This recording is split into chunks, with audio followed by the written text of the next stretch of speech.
Assalamualaikum warahmatullahi wabarakatuh. Jumpa lagi kita pada perkuliahan kurikulum dan buku teks sesuai materi yang ada pada RPS. Yang akan kita bahas pada pertemuan hari ini adalah mengenai perubahan kurikulum di Indonesia. Pada dasarnya materi ini akan memberikan pemahaman kepada mahasiswa mengenai sejarah kurikulum di Indonesia, tentang kurikulum apa saja yang pernah dipakai di Indonesia pasca kemerdekaan, yang mulai dari 47 dari pasca kemerdekaan sampai yang kontemporer kurikulum 2013. Nah, karena ini sangat penting, harus dipahami oleh mahasiswa karena pada dasarnya perubahan kurikulum di Indonesia juga berkaitan nanti dengan politik pendidikan yang berkembang, yang dipakai atau yang dibuat kebijakan pada saat itu. Nah, kita awali dari mungkin kita semua pernah mendengar ungkapan seperti ini, ganti menteri, ganti kurikulum. Nah, itu jamak kita dengar ketika pergantian menteri, terutama menteri pendidikan, apalagi setelah pergantian pemerintahan. Nah, ganti menteri pendidikan maka berganti pula pendidikan. Nah, apakah itu salah? Nah, tentu tidak salah, karena pada dasarnya kurikulum itu memang harus dinamis. Dia harus dilakukan pembaruan atau perubahan. Mengapa dilakukan perubahan atau pembaruan? Karena masyarakat itu dinamis. Perkembangan zaman akan selalu berubah sangat cepat, sehingga kurikulum harus bisa menyesuaikan, beradaptasi dengan perkembangan zaman. Oleh sebab itu harus dilakukan penyempurnaan kurikulum. Nah, namun yang menjadi persoalan adalah kurikulum itu sering berganti dalam waktu yang relatif singkat. Nah, ketika satu kurikulum baru diluncurkan, maka muncul lagi kurikulum yang lain ketika orang belum terlalu paham dengan kurikulum yang dipakai sebelumnya. Itu menjadi persoalan. Nah, jadi intinya adalah tidak menjadi persoalan bahwa ketika menteri berganti kurikulum, tapi menjadi persoalan adalah waktunya terlalu cepat, karena kurikulum itu memang harus berganti, karena tidak ada kurikulum yang statis. Kurikulum itu sifatnya adalah dinamis. Nah, ini adalah pendahuluan atau yang latar belakangnya. Nah, mengapa kurikulum itu harus berubah? Nah, pembaruan kurikulum itu penting dilakukan. Apa pentingnya? Nah, dengan pembaruan kurikulum, maka kurikulum tersebut harus mampu menjamin mutu pendidikan. Nah, maka dilakukan pembaruan kurikulum secara berkala. Nah, kemudian yang kedua, sangat penting melakukan pembaruan kurikulum. Nah, apa pentingnya? Karena kurikulum seperti yang dikatakan di awal tadi, dia harus bisa beradaptasi dengan perkembangan zaman yang sangat dinamis, sangat cepat. Maka kurikulum harus menyesuaikan dengan zaman. Nah, kemudian yang ketiga, ketika melakukan pembaruan kurikulum maka tidak hanya pada bagian tertentu, tidak hanya pada aspek tertentu yang melakukan pembaruan, tetapi juga bisa dilakukan secara menyeluruh. Nah, yang terakhir, karena kurikulum adalah salah satu instrumen penting dalam mencapai tujuan pendidikan nasional, maka kurikulum harus lagi-lagi dia harus menyesuaikan dengan perkembangan zaman, perkembangan masyarakat yang selalu berubah dan terus berlangsung. Nah, ini dalam pembahasan singkat mengapa kurikulum itu harus berubah, pembaruan atau lakukan perubahan. Nah, ini adalah catatan singkat mengenai sejarah kurikulum di Indonesia dari zaman ke zaman. Nah, pasca kemerdekaan atau setelah tahun 45, paling tidak Indonesia telah mengalami perubahan kurikulum itu sebanyak 10 kali. Nah, dimulai tahun 1947, 1952, 1964, 1968, 1975, 1984, 1994, 2004, 2006, dan yang terakhir adalah kurikulum 2013. Kapan Indonesia baru memiliki kurikulum asli dari pemerintah Indonesia, yaitu adalah kurikulum 1947. Nah, ini adalah kurikulum yang asli punya Indonesia yang dihasilkan dari pemerintah Indonesia, karena tahun 45 itu sangat dipengaruhi oleh politik kolonial Belanda. Tahun sebelum 45, 42 itu sangat dipengaruhi oleh Jepang. Kemudian di atasnya lagi pada pemerintahan kolonial Belanda. Barulah tahun 47 pasca kemerdekaan Indonesia baru benar-benar memiliki kurikulum sendiri. Nah, di sejarah perubahan kurikulum di Indonesia itu sangat dipengaruhi oleh sistem politik, kemudian perubahan sosial, budaya, ekonomi, serta iptek dalam masyarakat. Nah, inilah yang menjadi penyebab perubahan kurikulum di Indonesia, terutama di era di pasca kemerdekaan. Itu sangat dipengaruhi oleh iklim politik yang berkembang. Nah, ini adalah periodisasi kurikulum di Indonesia. Ini akan kita bahas nanti satu persatu. Sebenarnya ada kurikulum 1947, nanti kita bahas ini satu persatu. Ini adalah bisa dilihat dimulai dari misalnya kurikulum 47 disebut dengan rencana pelajaran 47, kurikulum 52 disebut dengan rencana pelajaran terurai 52, kemudian 64 nanti disebut dengan rencana pendidikan 64.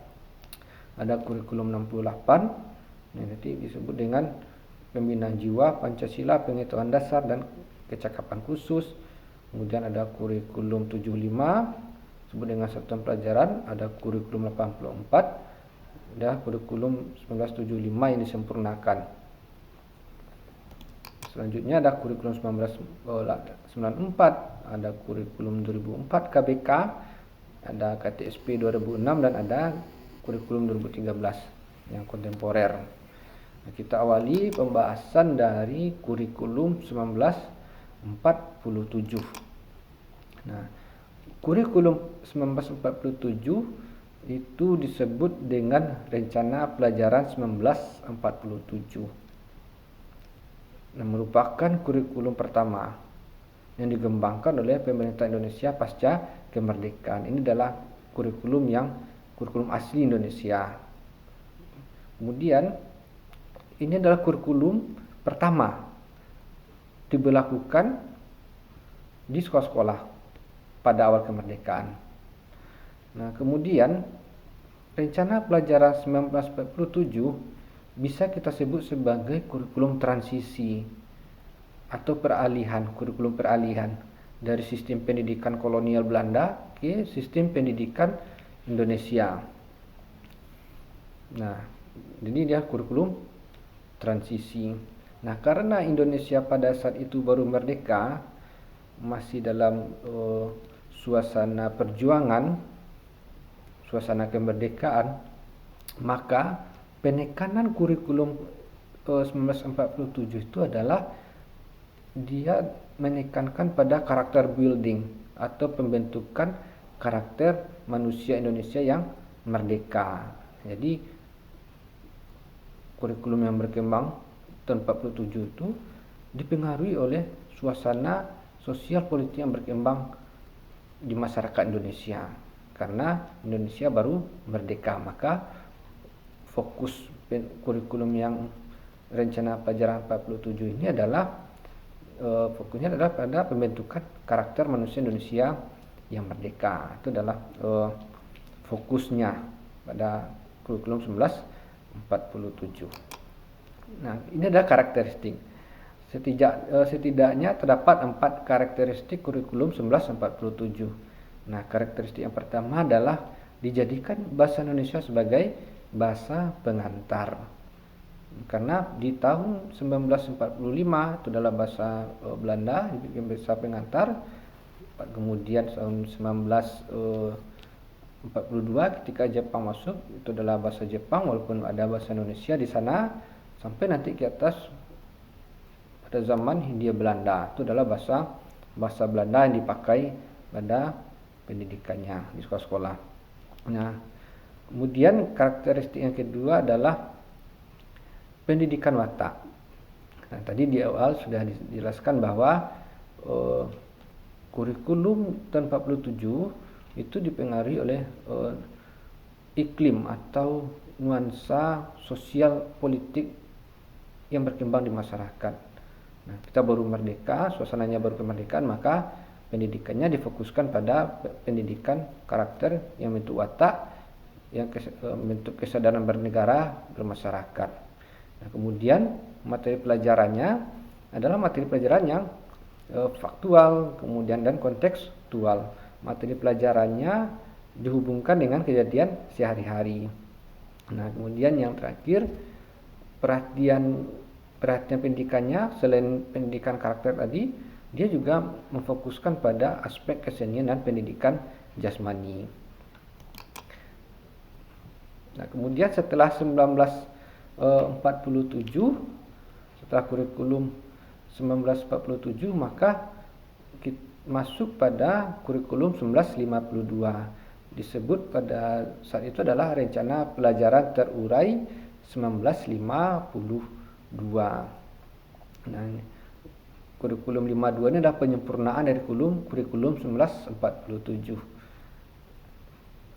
Nah, ciri dari kurikulum 52 ini hampir sama dengan 1947, isi materinya kontekstual dan faktual yang harus menghubungkan dengan pelajaran sehari-hari. Nah, ini adalah klasifikasi mata pelajaran pada kurikulum 52. Ada pendidikan moral, kecerdasan, emosional, ada keterampilan dan jasmani. Nah, setelah kurikulum 52, maka yang dipakai adalah kurikulum 1964. Nah, rencana pendidikan 64. Nah, konsep yang dipakai itu adalah bahwa pembelajaran yang dihasilkan oleh guru itu harus aktif, harus kreatif, dan juga produktif. Ini adalah konsep pendidikannya. Nah, kemudian kegiatan pembelajaran yang dilakukan harus menghasilkan atau membimbing anak peserta didik mampu menjadi problem solver, orang yang mampu memecahkan suatu persoalan. Nah, kemudian pada kurikulum 64 memfokuskan pada 5 aspek. Disebut dengan daya cipta, rasa, karsa, karya, dan moral. Kemudian 5 aspek ini nanti dikenal dengan istilah pancawardana. Nah, apa yang dimaksud dengan pancawardana? Nah, pancawardana itu adalah 5 kelompok bidang studi. Nah, mana yang 5 kelompok bidang studi atau yang pancawardana? Nah, ini adalah 5 bidang studi tadi. Ini yang menjadi fokusnya. Perkembangan moral, kecerdasan, emosional, keterampilan, serta jasmani. Nah, sistem pendidikannya bagaimana pada kurikulum 64? Nah, metode yang dipakai, istilah dipakai, metode pelajaran dipakai disebut dengan gotong royong terpimpin. Nah, mengapa disebut dengan gotong royong terpimpin? Karena memang ini adalah pada era Soekarno. Di tahun 60-an disebut dengan era demokrasi terpimpin di bawah rezim Soekarno. Kemudian yang menarik dari sistem pendidikan pada kurikulum 64 adalah ada disebut dengan krida. Nah, krida itu masih dipakai saat ini di berbagai level pendidikan. Nah, krida itu dilaksanakan pada hari Sabtu. Kegiatannya adalah pengembangan diri siswa. Siswa diberikan kebebasan memilih minatnya apakah pada bidang kebudayaan, kesenian, olahraga, dan permainan. Nah, itu yang dilakukan pada kegiatan Krida. Nah, pada kurikulum 64 dijadikan sebagai instrumen untuk membentuk manusia Indonesia yang Pancasilais, kemudian yang sosialis, seperti pada ketetapan MPRS nomor 2 tahun 1960. Nah, ini dapat tentang 64. Nah, kalau ini adalah kelompok mata pelajaran pada Pancawardana tadi, yang kelompok bidang studi. Misalnya pada pengembangan moral, nanti ada mata pelajarannya pendidikan kemasyarakatan, ada pendidikan agama atau budi pekerti. Nah, pada kelompok perkembangan kecerdasan, mata pelajarannya ada bahasa daerah, ada bahasa Indonesia, berhitung, serta pengetahuan alamiah. Kemudian pada bidang perkembangan emosional ada disebut dengan pendidikan kesenian. Pada keterampilan yang keempat ada pendidikan keprigelan. Pendidikan keprigelan itu adalah pendidikan keterampilan. Nah, kemudian yang terakhir adalah pengembangan jasmani. Nah, ini adalah mata pelajarannya adalah pendidikan jasmani atau kesehatan. Nah, setelah kurikulum 64, maka Indonesia berganti lagi kurikulumnya menjadi kurikulum 68. Nah, kurikulum 68 ini adalah pembaharuan dari kurikulum 64. Nah, itu dilakukannya perubahan. Struktur kurikulumnya dilakukan perubahan dari Pancawardana. Nah, jadi peralihan atau perubahan kurikulum yang sebelumnya di tahun 64 Pancawardana diganti menjadi pembinaan jiwa Pancasila. Karena memang tahun 60-an itu adalah era pendidikan karakter, era ideologi. Pendidikan ideologi itu sangat giat dilakukan oleh pemerintah pada saat itu. Eranya misalnya Soekarno, karena itu pembentukan ideologi negara. Nah, kemudian kurikulum 68, nah dia merupakan perwujudan. Nah, jadi ini adalah pengejawantahan dari pelaksanaan Undang-Undang Dasar 1945 secara murni dan konsekuen. Nah, sangat dipengaruhi oleh iklim politik karena Indonesia saat itu baru terjadi peristiwa G30S sehingga harus dikembalikan pada Undang-Undang 45. Nah, itu adalah suasana politik yang berkembang pada saat itu. Nah, kemudian bagaimana materinya? Nah, materinya berbeda dengan kurikulum sebelumnya. Jika sebelumnya adalah faktual, kemudian kontekstual, maka pada kurikulum 68 ini dia sangat syarat dengan teoritis. Nah, dia tak mengaitkan dengan persoalan faktual di lapangan, tidak faktual, sangat teoritis. Nah, apa tujuan pendidikan pada tahun kurikulum 68? Nah, dia menekankan kepada pembentukan manusia yang Pancasila sejati. Pembentukan manusia yang Pancasilais. Nah, yang kuat serta sehat secara jasmani. Kemudian mempertinggi kecerdasan emosional, budi pekerti, dan keyakinan beragama. Nah, bagaimana dengan isi pendidikan? Nah, dia mempertinggi kecerdasan dan keterampilan serta mengembangkan fisik yang sehat dan kuat. Kemudian juga isi pendidikan pada kurikulum 68 ini adalah memberikan penekanan, kemudian pendekatan organisasi mata pelajaran. Misalnya kelompok minat Pancasila, pengetahuan dasar dan kecakapan khusus. Memang pendidikan yang berkaitan dengan Pancasila sangat digiatkan setelah pemberontakan G30S. Nah, kan sangat digiatkan sekali pendidikan Pancasila ini. Nah, bagaimana dengan struktur kurikulum tahun 68? Nah, misalnya pada yang disebut dengan pembinaan jiwa Pancasila. Nah, struktur kurikulumnya adalah mata pelajaran yang ada pendidikan agama, kemudian ada pendidikan kewarganegaraan, ada bahasa Indonesia, bahasa daerah, dan ada pendidikan olahraga. Kemudian pengembangan pengetahuan dasar nanti ada berhitung, Mata pelajarannya ada IPA, ada pendidikan kesenian, ada pendidikan kesejahteraan keluarga.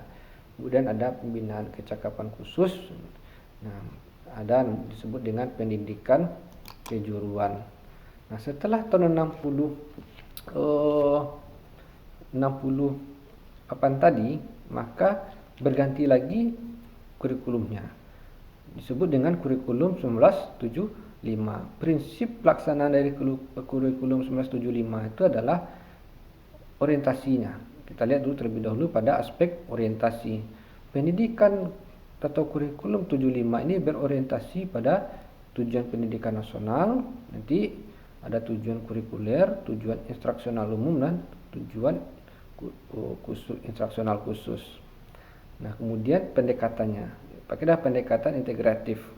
Maksud pendekatan integratif ini adalah bahwa setiap pelajaran memiliki peranan yang menunjang kepada tujuan yang lebih integratif.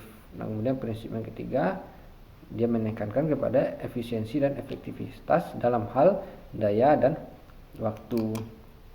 Nah, adalah struktur kurikulum pada kurikulum 75. Ada pendidikan agama, ada pendidikan moral Pancasila, disingkat pada saat itu adalah PMP namanya. Kemudian ada bahasa Indonesia, ada keterampilan khusus, ada olahraga, ada IPA, ada kesenian, matematik, dan IPS. Inilah struktur kurikulumnya.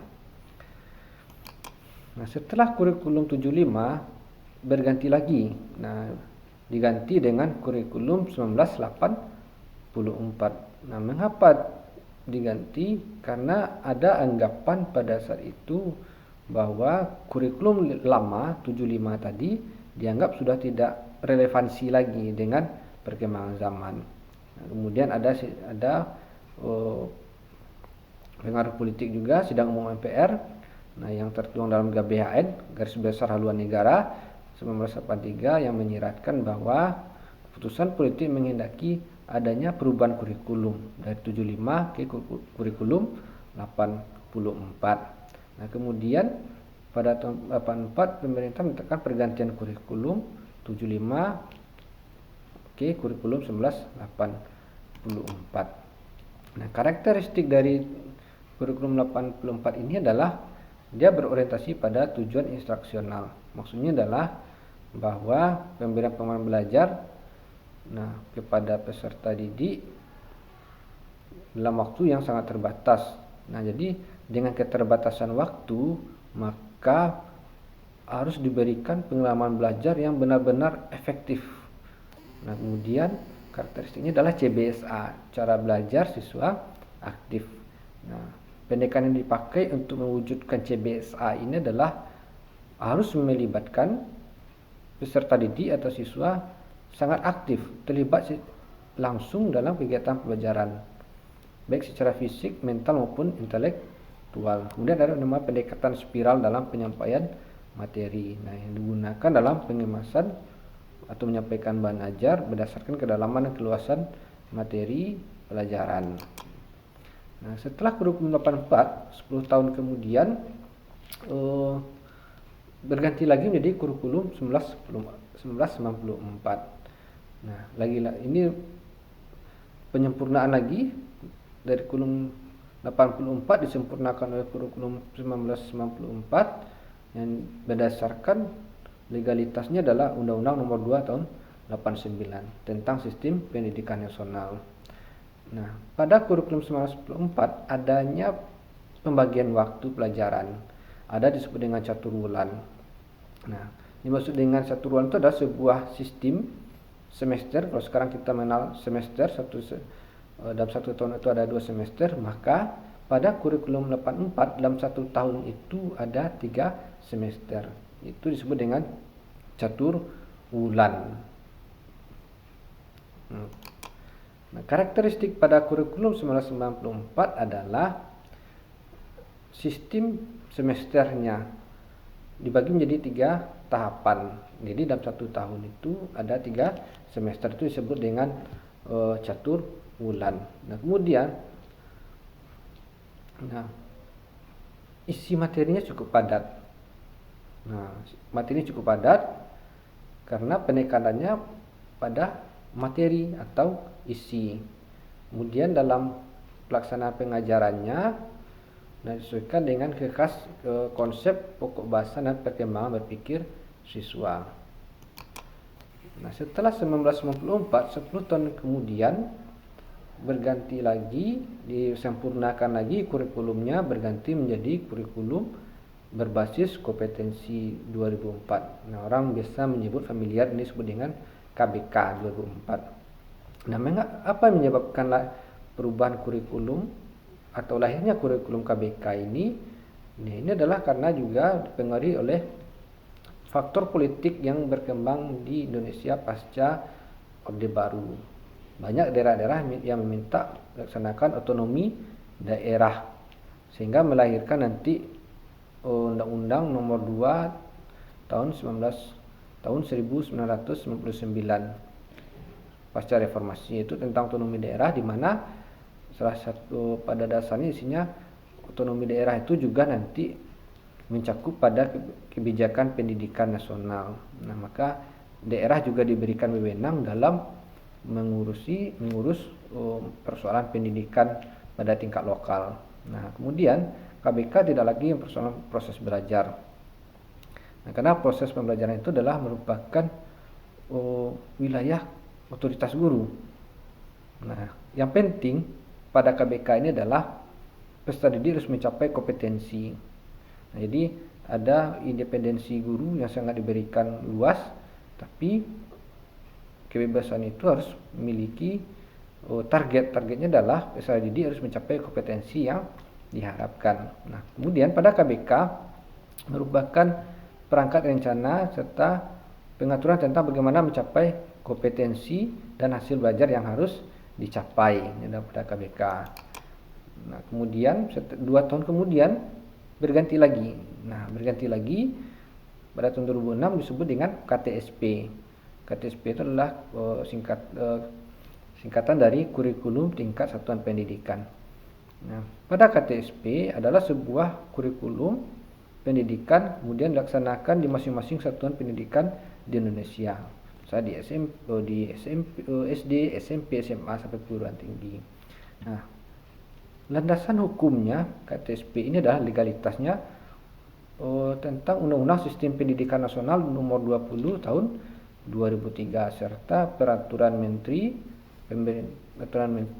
Peraturan PP Nomor 19 Tahun 2005 tentang Standar Nasional Pendidikan. Yang terakhir, kemudian 7 tahun yang kemudian terjadi lagi perubahan kurikulum, yaitu adalah kurikulum 2013. Nah, pada kurikulum 2013 ini berbasis kompetensi, fokusnya adalah perolehan kompetensi tertentu oleh peserta didik. Nah, kemudian konsep atau tema pokok pada kurikulum 2013 itu adalah menghasilkan peserta didik yang produktif, kreatif, inovatif, efektif. Nah, melalui 3 aspek yang akan diamati, ada sikap, keterampilan, serta pengetahuan yang terintegrasi. Nah, mungkin itu saja pembahasan tentang kurikulum. Jadi sudah kita lihat bagaimana perubahan-perubahan kurikulum, pembaruan kurikulum atau penyempurnaan kurikulum yang sudah terjadi dalam catatan sejarah Indonesia mulai dari tahun 47 sampai yang terakhir kurikulum 2013 dengan berbagai macam ciri dan karakteristiknya, baik dari struktur kurikulum maupun pelaksanaan pendidikannya. Nah, barangkali itu saja penjelasan pada hari ini. Semoga bermanfaat penjelasan yang sudah diberikan. Silahkan mencari referensi lain untuk menambah wawasan. Kita akhiri. Assalamualaikum warahmatullahi wabarakatuh.